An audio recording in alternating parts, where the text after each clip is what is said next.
Y cuando son las 9 de la mañana con 10 minutos, estamos ya de regreso para ir con nuestro panel. Ya están conectados con nosotros para poder ir revisando distintos temas de la actualidad. Los vamos a saludar de inmediato. Nos acompaña la vicepresidenta de la Federación de Estudiantes de la Universidad de Santiago, Daniela Torres. La saludamos. ¿Cómo estás, Daniela? Muy buenos días.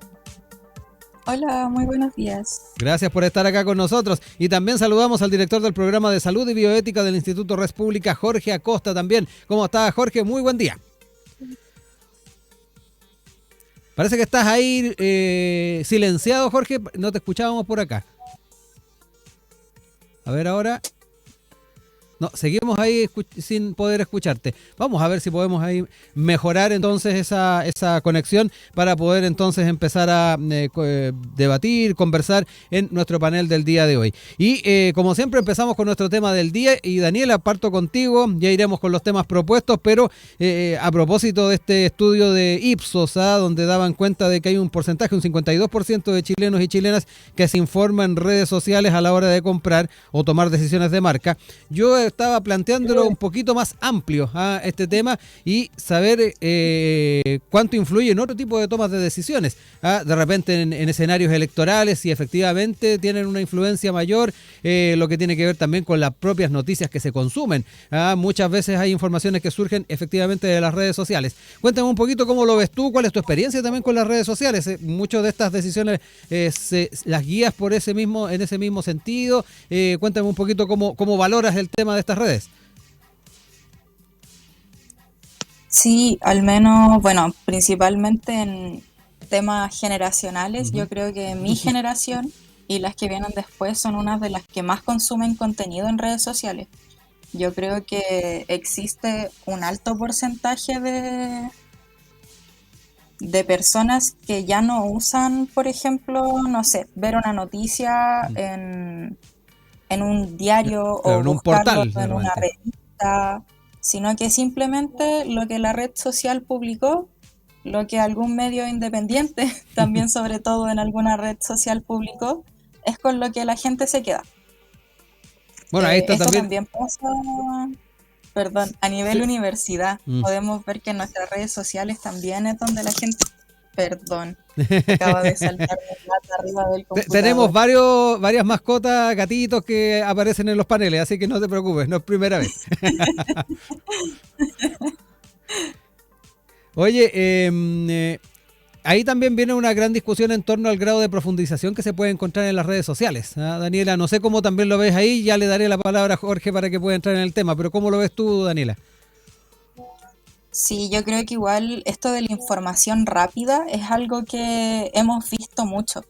De hecho, nos fijamos también que muchas veces subimos nosotros mismos como federación una publicación y la gente se queda solo con lo que dice el post y no lee la bajada tampoco. Entonces, claro, hay mucha información rápida, mucho deslizar y lo primero que veo es lo primero con lo que me quedo. Así que ahí hay un gran problema también que es necesario abordar. Y también algo que tenemos que aprender a utilizar de cómo comunicamos de forma más asertiva a todos. Exacto, ahí me da la impresión de que hay que poner de diferentes partes, quienes emiten el mensaje, quienes publican, efectivamente el poder dar todos los antecedentes, ya lo decías tú, que obviamente hay una imagen que tiene un titular, tiene algunos datos, pero después viene una bajada. Y tal como decías tú, muchas veces la gente se queda con lo primero que observa en la imagen, pero no desarrolla el resto de la información. De ahí viene también que quienes publican tengan la responsabilidad de entregar toda esa información, todo ese desarrollo, pero por otro lado también quienes consumen este tipo de información, darse la tarea de revisar en detalle cada uno de estos datos. Ahí viene también el tema de poder tener de las dos partes algún grado de colaboración. Ahí teníamos entonces el planteamiento que nos hacía Daniela Torres, vicepresidenta de la FEUSACH, respecto a nuestro tema del día. Ya nos contarán si Jorge Acosta ya tiene posibilidad de escucharnos, de conversar con nosotros y poder entonces interactuar respecto a este tema del día. Así que nosotros les invitamos, está en nuestras redes sociales, @RadioUSACH en Instagram, en X, está el Facebook, está el +569-2649-3001 para que también ustedes puedan ser parte de este tema tema del día. Ahí escuchábamos a Daniela para que se puedan ir motivando a propósito de lo que también nos plantea nuestro panel del día de hoy. Ahí vamos a estar en un instante más entonces conectando con Jorge Acosta, que tenía ahí algunos problemas con su audio. Cuando lo tengamos listo vamos a estar ya entrando en ese tema con él. Oye, Daniela, vamos de inmediato a hablar un poquito de los temas que nos convocan el día de hoy, y particularmente quisimos quedarnos con este anuncio que hizo en una entrevista en La Tercera la alcaldesa de Peñalolén, Carolina Leitao, respecto a su decisión de renunciar a la democracia cristiana. Ya no miramos el futuro de la misma manera, es parte de lo señalado por la edil, que más allá de las situaciones que se han dado en la generación del nombre de la persona que va a ir efectivamente por la democracia cristiana, para encabezar esa comuna en las próximas elecciones, también hay temas que venía pensándolo desde hace una mayor cantidad de tiempo. Ella aludía a propósito de su salida, de cuánto puede también ir generando un desgrano en el centro político. Ella decía que en la medida que hay mayores niveles de polarización, el centro político se fortalece. Cuando los polos se acercan al centro, el centro original se desdibuja.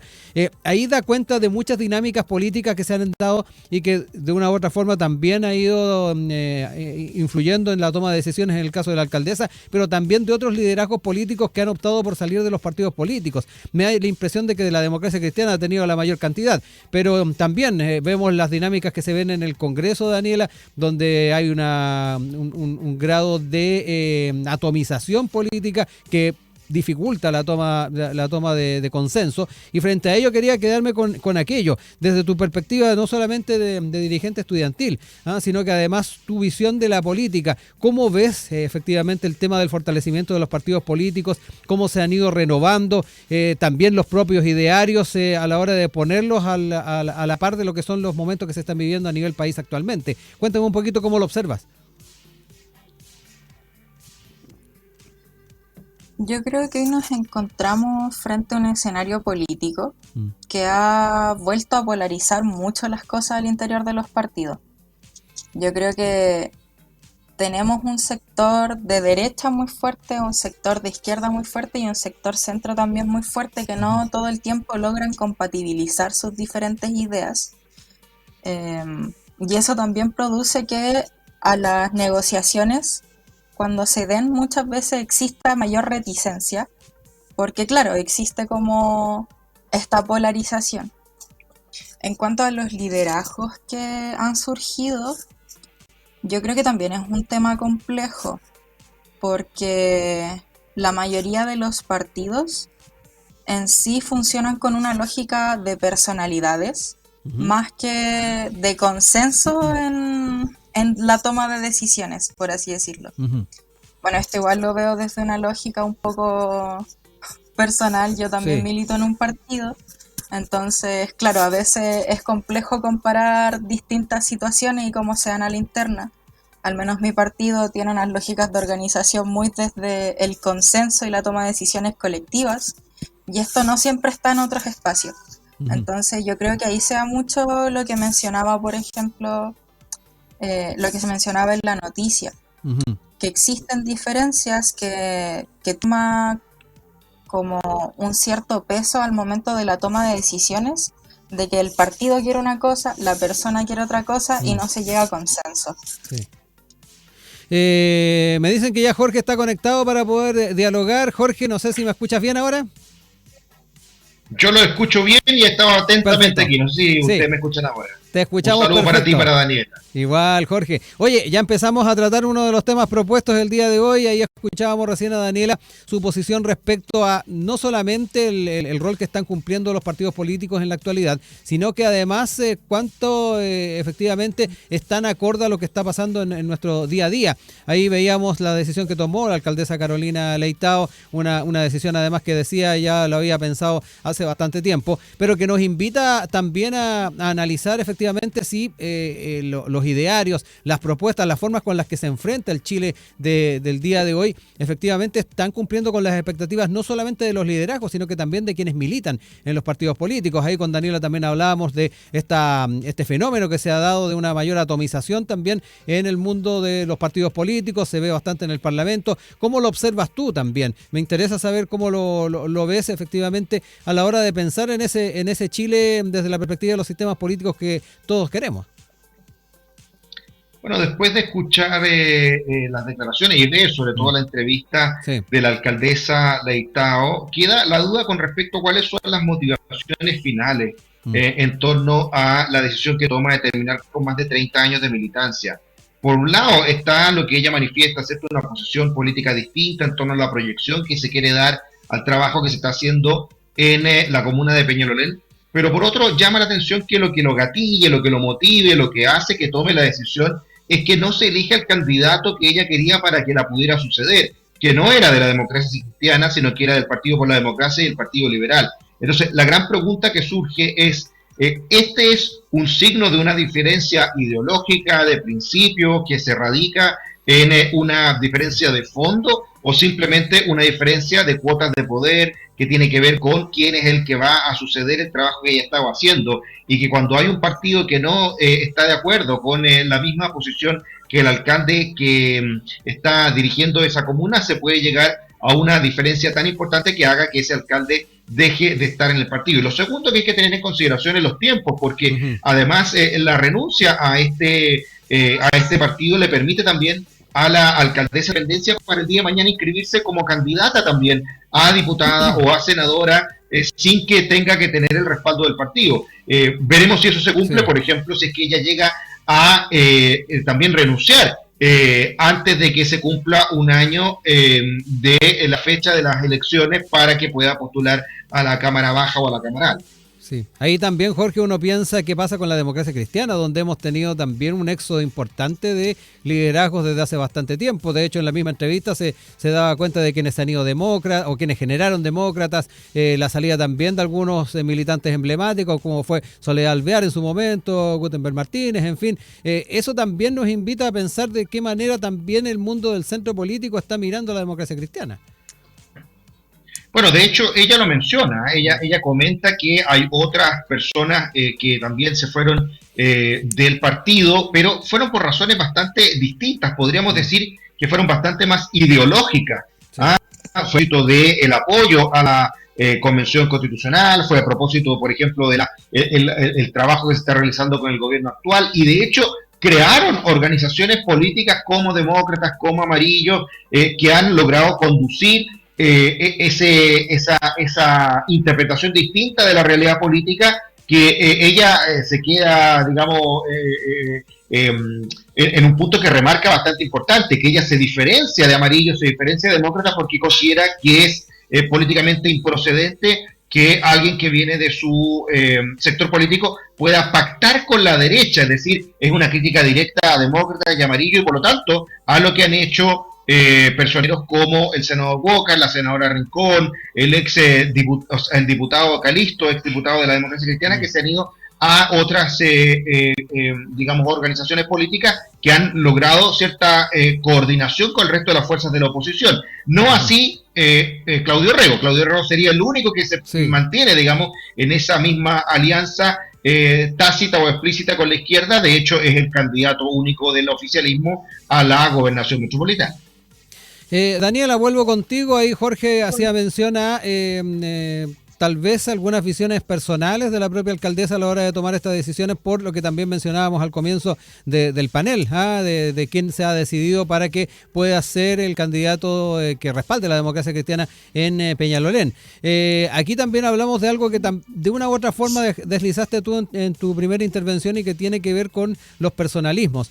En ese sentido, me interesa saber, Daniela, cómo observas también la forma en que en una medida o en una visión propositiva podemos ir apuntando ayudando a ir bajando esa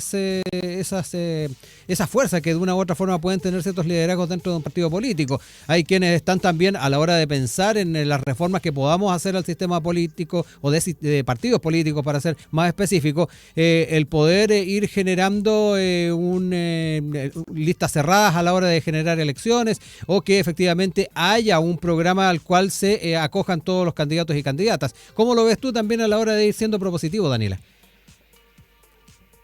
Es una pregunta difícil. Voy a partir con eso. Yo creo que igual es importante generar conciencia en las personas de temas políticos.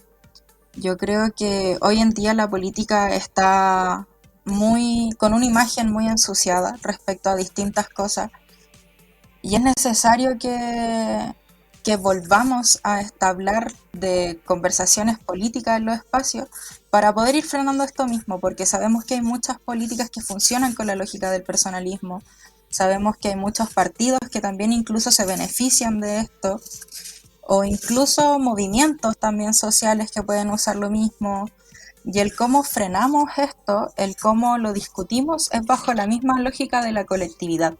Porque nosotros necesitamos que las personas que estén ahí no sean personas que estén por querer estar, sino por querer hacer un cambio, por querer hacer algo significativo. Y esa es, creo, la conciencia que tenemos que generar en las personas de cómo nos enfrentamos al mundo político para poder apoyar a quienes van a estar ahí como en favor de las cosas que van en beneficio de las personas más que en un beneficio propio. Jorge, también en esa misma dinámica se ha planteado, se ha apostado a poder realizar reformas en diferentes ámbitos para que efectivamente a la hora de llevar adelante estos procesos los personalismos no se lleven tal vez en muchas decisiones de partido por encima. ¿Cómo ves también eso? Ir fortaleciendo los partidos políticos. Yo planteaba el tema de listas cerradas para futuras elecciones, en fin. Se ha hablado también a propósito de esta atomización de partidos políticos, el poder generar esta iniciativa que surgió al alero de la discusión constitucional del umbral del 5%, en fin. ¿Cómo vamos también apuntando el tema de fortalecer los partidos políticos y los proyectos que surjan en cada una de estas colectividades, más allá de lo que pueda plantear un liderazgo u otro? Bueno, hay muchos que sostienen que el problema en Chile es un problema del sistema político. Yo creo que más que problema del sistema político es un problema del sistema electoral. No olvidemos que durante muchos años se achacó al sistema binominal el ser el culpable de todos los problemas del país. Se decía que habían fuerzas que estaban excluidas, se decía que se privilegiaban dos grandes bloques y que eso generaba que hubiera muchas sensibilidades que no estaban representadas, y se decía algo que era medio verdad y media mentira, de que era equivalente 2/3 a 1/3, porque la verdad es que no valían lo mismo, porque en base al sistema que existía, ¿cierto? Si no se doblaba uno con el otro, salía uno de cada sector. Y sin duda que incluir algún referente de proporcionalidad habría sido apropiado, pero hoy día nos pasamos al otro extremo. O sea, como contrafactual tenemos un sistema que está atomizado, producto de que los estímulos a la proporcionalidad han generado que cada uno de los partidos se vayan disminuyendo en la cantidad de parlamentarios, se vayan disgregando, se vayan dispersando, y hoy día tengamos prácticamente 21, 22 partidos en la Cámara de Diputados, otros 3 o 4 más en formación, más una cantidad equivalente a los 30, 35 parlamentarios independientes, que es prácticamente la bancada más grande de todo el Congreso. Entonces no es un problema del sistema político, sino que es un problema del sistema electoral, donde están mal puestos los incentivos para generar coaliciones un poco más grandes. Y por lo tanto sería bueno considerar qué cosas positivas había del sistema anterior que se demostró como un sistema que le dio estabilidad al país a través de la formación de dos grandes bloques y dos grandes coaliciones. Y por otro lado, el tema también de los personalismos o de los pequeños beneficios que puedan tener algunas de los diputados o de los miembros de la clase política que para una u otra elección puedan hacer ciertas gestiones particulares solamente para su distrito, solamente para su comuna, solamente para su región, y que eso termine cambiando la balanza y cambiando un desequilibrio tan grande. ¿A qué me refiero con esto como ejemplo? No olvidemos que el cambio del sistema electoral se produjo justamente porque hubo un grupo de diputados y senadores que se escindieron de Renovación Nacional y formaron lo que se llamaba Amplitud. Sí, ¿y qué fue lo que pidieron? Pidieron partidos más chicos y una menor cantidad de votos y de personas inscritas para poder existir como partido. ¿Qué fue lo que terminó sucediendo? Aún así, Amplitud no logró reelegir los diputados, no logró reelegir los senadores, no logró inscribirse y dejó un desastre en el sistema político. ¿Por qué? Porque el gobierno, ¿cierto?, logró convencer ese grupo pequeño de parlamentarios y hacer un cambio que hasta el día de hoy nos pesa. Daniela, para ir cerrando al menos esta parte de la conversación, ahí particularmente Jorge entraba en el tema del sistema electoral, a la hora de ir buscando tal vez soluciones. ¿Cómo lo ves tú? Hay ciertas críticas también a las características que ha ido asumiendo en algunos sectores el actual sistema de elección. Ahí recordaba también las críticas que había al binominal. ¿Cómo lo observas tú también a la hora de ir viendo las formas en tal vez poner ciertas cortapisas a ciertos liderazgos que de repente podrían llevarse por delante al partido o sus idearios?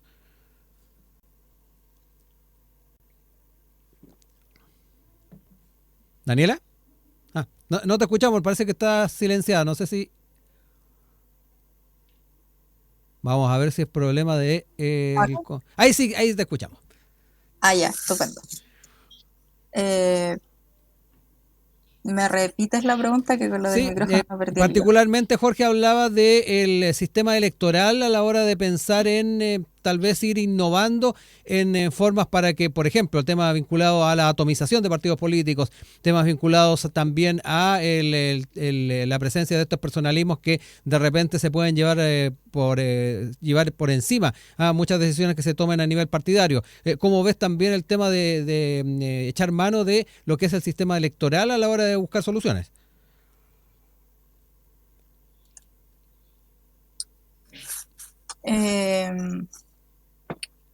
Bueno, igual es complejo. Yo creo que el sistema electoral tiene varias fallas. No sé si el sistema anterior sería como una solución, viendo rescatar cosas de ahí, la verdad. Creo que lo que necesitamos avanzar es hacia un sistema que, claro, de cierta forma nos permita una mayor representación real. Creo que el sistema de listas que llevamos hoy día es bastante complejo. Creo que no permite como... Siento que viene con algunos vicios que todavía se mantienen del sistema binominal. Lo que sí rescato mucho, por ejemplo, es que tenemos temas de paridad en las elecciones, que es un avance muy grande para la política chilena. Creo que ahí venimos a representar a un sector que quedó fuera y excluido durante mucho tiempo. Ahora, el tema de los personalismos nuevamente, creo que es complejo abordarlo desde el sistema, pero yo apostaría también por, claro, como... Perdón, estoy un poco ida que mi gata está... Sí, no hay problema. Rompiendo algo. Retomamos con Jorge, sí, para ir cerrando también el tema, Jorge, y particularmente lo que también mencionaba Daniela. Tal vez desde lo que es el antiguo binominal, de repente no sería tal vez la mejor idea ir tomando algunas de esas ideas, pero por otro lado también las formas en las cuales se puede innovar en el actual sistema. Ahí también Daniela da cuenta de ciertos vicios que existen en el sistema electoral actual. Te dejo ahí la palabra para cerrar. Sí. Yo creo que es muy importante que podamos avanzar hacia un sistema que saque lo mejor de una proporcionalidad y una tendencia, digamos, a tener digamos, grupos un poco más equivalentes y un poco más fáciles de negociar. Porque también hay que recordar que llama la atención que hayan partidos que se digan que sean partidos nuevos, que representan a fuerzas muy relevantes, incluso que están hoy día en el gobierno, y cuando hacen elecciones internas tienen menos de 1.000 o en torno a 1.000 votantes para elegir sus directivas, que representan el 4% del total de personas que tienen inscritas. Entonces, también uno dice, bueno, le vamos a entregar el poder de decidir si seguir o no adelante, por ejemplo, con una candidatura de una persona o si una persona renuncia a su partido a una directiva que fue elegida solo por el 4% de los militantes inscritos. Entonces también hay que pensar que el poder que se le va a entregar en una lista cerrada a una directiva que a su vez representa a tan pocas personas puede también terminar siendo un problema muy grave para la democracia. Por eso insisto que decir que todo se soluciona con las normas que se proponen hoy día para modificar el sistema electoral o algunas del sistema de partidos no necesariamente van a terminar siendo la solución, y yo lo tendría en consideración cada uno de los factores, porque al final podemos, igual que la vez anterior, tratando de arreglar algo, generando un problema adicional. 9 de la mañana con 39 minutos, estamos de regreso junto a nuestro panel, Jorge Acosta, director del Programa de Salud y Bioética del Instituto Res Pública, y Daniela Torres, vicepresidenta de la Federación de Estudiantes de la Universidad de Santiago.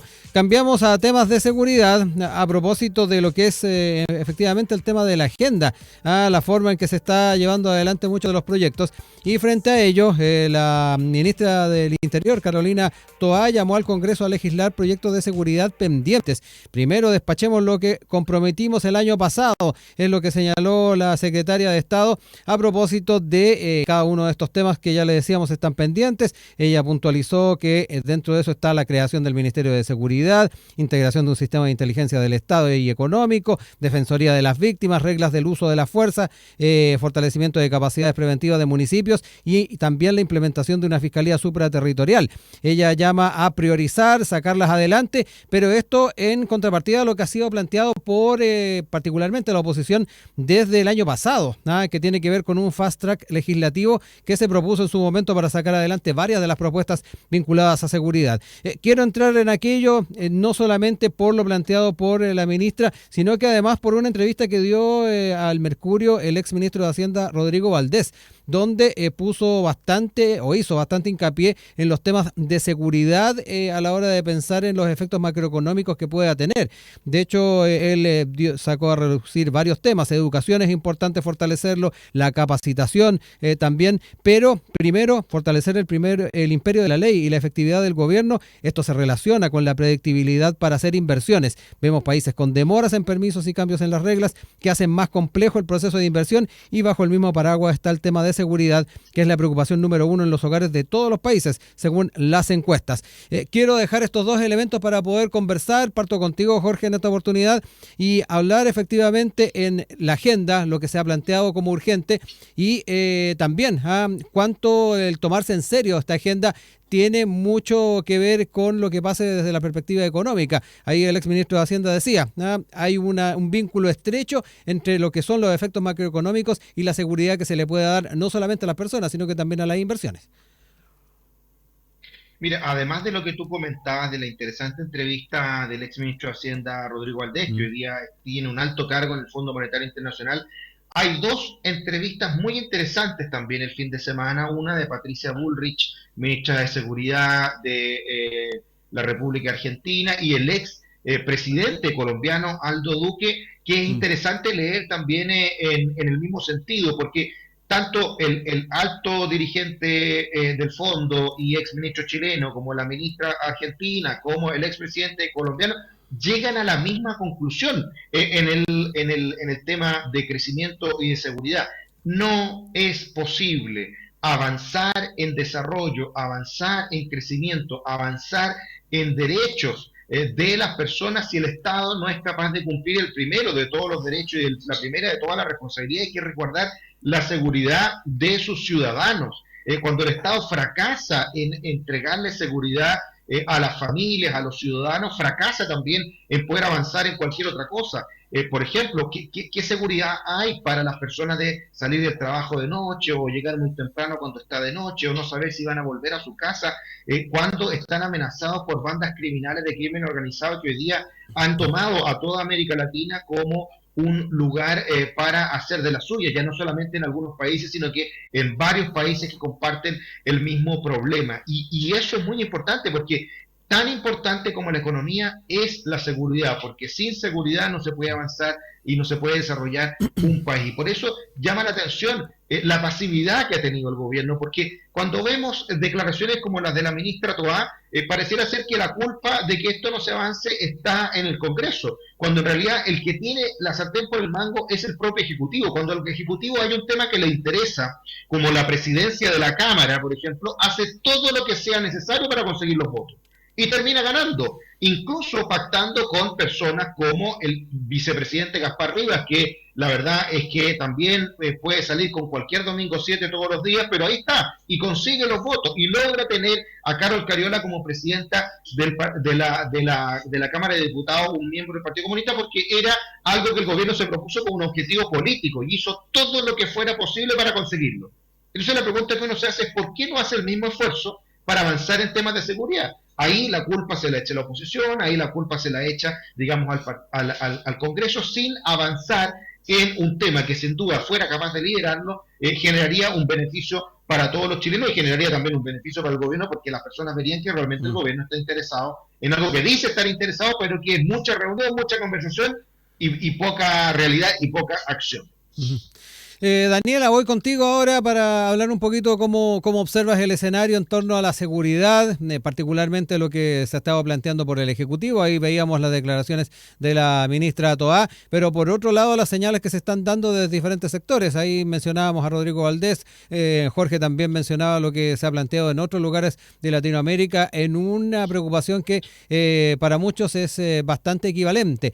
Obviamente hay tenores, hay situaciones distintas, no son comparables de repente algunos de los escenarios. Uno mira, por ejemplo, lo que pasa en Ecuador, por ejemplo, y lo que ocurre en otros países. Pero independiente de eso, el tema de la seguridad está presente en la opinión pública. ¿Cómo ves también tú este tema? ¿Cómo lo ves también en el día a día? Y efectivamente, el tema de las soluciones.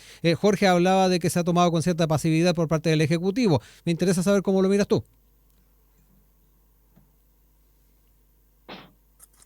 El tema de seguridad en Latinoamérica es algo que, bueno, ha tomado la palestra durante mucho tiempo. Sabemos que tenemos mucha cercanía con países que realmente, por ejemplo, el crimen organizado es algo común del cotidiano y que no lleva solo esta década incluso, sino que lleva años y años y años avanzando. Lo cual también ha hecho que bajo la misma lógica de unos gobiernos que no han sido capaces de ponerle un freno al interior de sus propios países, esto se haya masificado más a la región. Hoy el crimen organizado en Chile ya es una realidad, lamentablemente. Sabemos que tenemos muchas bandas internacionales, muchas maras incluso que llegan desde otros países. Y yo ahí difiero. Yo creo que el gobierno sí ha demostrado que realmente está comprometido con la seguridad. Yo creo que lo que se aborda incluso mucho de que los sectores de izquierda no pueden trabajar con las Fuerzas Armadas, que existe un odio. Yo creo que este gobierno ha dejado bastante en claro que necesitamos trabajar en conjunto por los derechos, por la seguridad de todas las personas, y eso yo creo que es algo bastante rescatable. Yo creo que también han habido proyectos que han impulsado temas de seguridad que han sido súper importantes.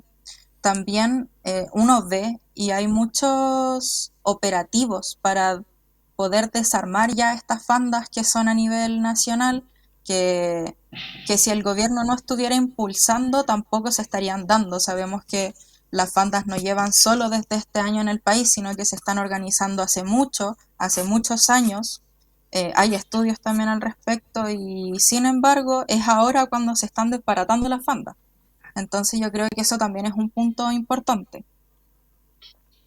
Jorge, vuelvo contigo. Ahí habían también algunos elementos que comparte Daniela en la conversación, en la forma en que ha estado abordando también el Ejecutivo los temas de seguridad, proyectos, propuestas. ¿Te da la impresión de que se ha estado llevando adelante dentro de lo posible el Ejecutivo las distintas medidas? De repente uno, a propósito de lo que decía Daniela, podría interpretar cierta injusticia a la hora de valorar lo que ha hecho el Ejecutivo. No sé cómo lo ves tú. Mira, aquí es cosa de preguntar a la ciudadanía, más allá de lo que pueda decir la oposición o los fervientes defensores del gobierno, el 60-70% de los chilenos consistentemente evalúa mal a este gobierno, tiene una pésima impresión de él. Y la mayor de las razones es a propósito de la situación de seguridad. Yo entiendo que el gobierno quiere estar relativamente tranquilo, apostando a que se mantiene firme en el 30% que lo apoya de forma consistente y que eso le asegure que en el futuro pueda ir a una nueva reelección y tener un Boric 2.0 en 4 o 5 o 6 años más, digamos. Pero en la realidad actual la sufren los chilenos y ven que la intensidad de la inseguridad ha ido aumentando, que la violencia a lo largo de los delitos que hemos visto estos últimos años también ha ido aumentando, y la posición del presidente y del gobierno frente a esta situación ha sido de declaraciones rimbombantes, de decir que los van a perseguir como perros y que no van a descansar hasta que los encuentren, pero finalmente los resultados son muy escasos. Siguen muriendo personas inocentes, siguen muriendo niños en las poblaciones, siguen asaltando a las personas, incluso disparándoles frente a sus propios hijos, y vemos que todos los días aumentan las personas asesinadas sin un autor conocido. Por lo tanto, la impunidad campea hoy en nuestro país y lamentablemente vemos que el gobierno no ha sido efectivo, más allá que en declaraciones, y no ha logrado conseguir que esto cambie. Y lo peor de todo es que existen justificaciones que muchas veces son inentendibles frente a esta situación. En vez de darse cuenta del drama en el que estamos viviendo, muchas veces se avanza simplemente en hacer algunas posiciones comunicacionales más que efectivas. Por ejemplo, yo diría, ¿cuál ha sido el trabajo del subsecretario de Prevención del Delito? Ya parece casi como una especie de broma de mal gusto que haya una autoridad que se llame de esta manera, subsecretario de Prevención del Delito, y que aún así tengamos este nivel de delictividad en nuestro país. Daniela, me quedo contigo, nos quedan ya los últimos minutos, así que para ir cerrando, quedarnos un poquito con tu posición respecto a varios de los temas que planteaba recién Jorge. No solamente los resultados que ha tenido la estrategia, lo que efectivamente se podría pensar con miras a futuros procesos electorales, sino que además el balance no muy halagüeño que se hace, por ejemplo, de la figura de prevención del delito, del subsecretario de Prevención del Delito. Yo, bueno, vuelvo a diferir bastante con lo que se ha mencionado. Creo que han existido políticas de prevención y de sanción del delito que han sido muy efectivas. Hoy tenemos, por ejemplo, un aumento de cerca del 40%, si no me equivoco, era el 39%, en la destrucción de armas que se ha dado, a diferencia de años anteriores en estos 2 últimos años, que sabemos que eso ha sido producto de las mismas políticas que han habido para desarmar, por ejemplo, lo que son las narcocasas, que se han dado en muchos de los proyectos. También tenemos que ha habido un fortalecimiento a los municipios en temáticas de seguridad, donde se ha aportado mucho monetariamente, digamos, para que se avance en esta materia. Hay legislaciones también que yo creo que son súper importantes de rescatar, como el Servicio Nacional de Reinserción Social Juvenil en la zona norte, que también ahí es un tema de visiones, que podemos tener una visión muy punitivista de lo que es la seguridad, pero también yo creo que hay que verlo con la mirada de la reinserción social y de que en el fondo la delincuencia es un problema social. Así que a mí estas medidas son las que más efectivas me parecen y creo que se han dado mucho a lo largo de este gobierno. También tenemos, claro, proyectos que se están impulsando. Sí. Que desde esos 8 pendientes de los que hablaba toda también, la ministra. Sí, eso. No podemos decir que los proyectos pendientes sean culpa del presidente o de cierto sector si están pendientes en el Congreso, que tiene una alta gama de colores y de partidos y de personalidades políticas. Entonces yo creo que ahí también tenemos que evaluar el cómo masificamos las cosas, porque entiendo también la sensación de inseguridad, pero tenemos los medios de comunicación que constantemente están diciendo esto está mal, y tampoco se están mostrando las soluciones ni lo que se está avanzando. Entonces ahí yo tengo una posición bastante diferente en lo que se mencionaba.